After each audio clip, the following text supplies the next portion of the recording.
В Абсурдистан цените на храните са много високи. Защо? Един пример. В Полша един производител на ябълки получава 50 евроцента субсидия от държавата и в Европейския съюз. В Абсурдистан субсидията е 2,5 евроцента.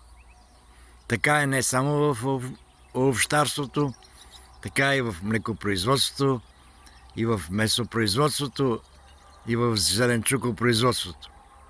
Субсидиите в тези отрасли са минимални в сравнение с субсидиите в останалата част на Европа.